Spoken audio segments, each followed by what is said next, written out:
বাংলাদেশ নারী ফুটবলে কি আসছে আরেকটি চমক? ইউরোপের ঘাসে গড়ে ওঠা এক নতুন প্রতিভা কি খুব শিগগিরই লাল সবুজ জার্সিতে মাঠে নামবেন? মাতসুশিমা সুমাইয়া আর আনিকা রানিয়া সিদ্দিকির পর আবারও প্রবাস থেকে সুখবর।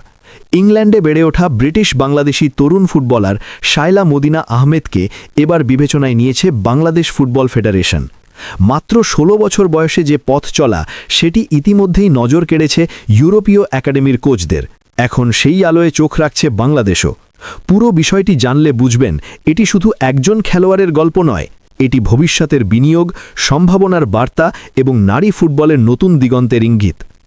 বাফুফে সূত্রে জানা গেছে, শায়লাকে আপাতত সরাসরি সিনিয়র দলে না এনে বয়সভিত্তিক দলে অন্তর্ভুক্ত করার পরিকল্পনা চলছে।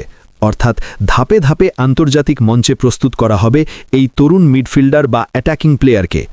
বর্তমানে ইংল্যান্ডে নিয়মিত প্রতিযোগিতামূলক ফুটবল খেলছেন শায়লা, আর সেখানেই তৈরি হচ্ছে তার টেকনিক, ম্যাচ টেম্পারামেন্ট আর গেম ইন্টেলিজেন্স।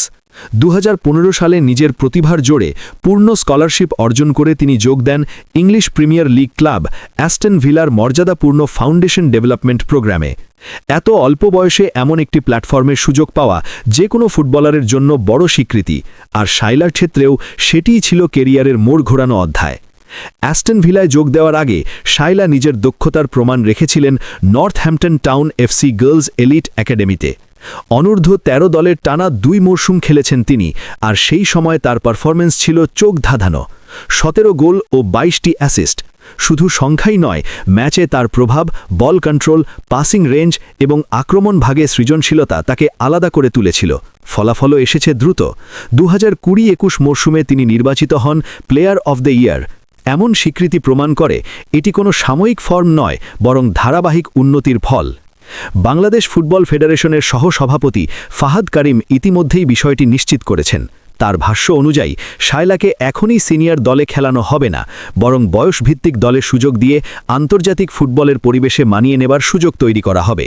সামনে রয়েছে সাফ অনূর্ধ্ব ১৭ এবং অনূর্ধ্ব ১৯ টুর্নামেন্ট। সময়সূচি ও আনুষ্ঠানিক প্রক্রিয়া সম্পন্ন হলে শায়লাকে প্রস্তাব দেওয়া হবে। বাফুফে নিয়মিত তার পরিবারের সঙ্গে, বিশেষ করে তার বাবার সঙ্গে যোগাযোগ রাখছে। সবকিছু পরিকল্পনা অনুযায়ী এগোলে চলতি বছরই তাকে বাংলাদেশ দলের ক্যাম্পে দেখা যেতে পারে। এই অন্তর্ভুক্তির সম্ভাবনা কেন এত গুরুত্বপূর্ণ? কারণ সাম্প্রতিক বছরগুলোতে বাংলাদেশ নারী ফুটবল এশিয়ান পর্যায়ে নিজেদের শক্ত অবস্থান তৈরি করার চেষ্টা করছে। বয়সভিত্তিক সাফল্য এসেছে, সিনিয়র দলও আত্মবিশ্বাসী পারফরম্যান্স দেখিয়েছে। এখন প্রয়োজন আন্তর্জাতিক মানের ট্রেনিং ব্যাকগ্রাউন্ড থাকা খেলোয়াড়দের সংযোজন, যারা ভিন্ন ধরনের ফুটবল কালচারের অভিজ্ঞতা নিয়ে আসবে। শায়লা ঠিক সেই প্রোফাইলের একজন ফুটবলার, ইউরোপীয় একাডেমি কাঠামোতে গড়ে ওঠা, ট্যাকটিক্যাল ডিসিপ্লিনে অভ্যস্ত এবং উচ্চ প্রতিযোগিতামূলক পরিবেশে খেলার অভিজ্ঞতা সম্পন্না। তবে সবকিছু নির্ভর করছে আনুষ্ঠানিকতা ও সময়ের ওপর। আন্তর্জাতিক ফুটবলে জাতীয়তা পরিবর্তন বা প্রতিনিধিত্বের ক্ষেত্রে কিছু নিয়মকানুন থাকে, সেগুলো সম্পন্ন করেই চূড়ান্ত সিদ্ধান্ত নেওয়া হবে।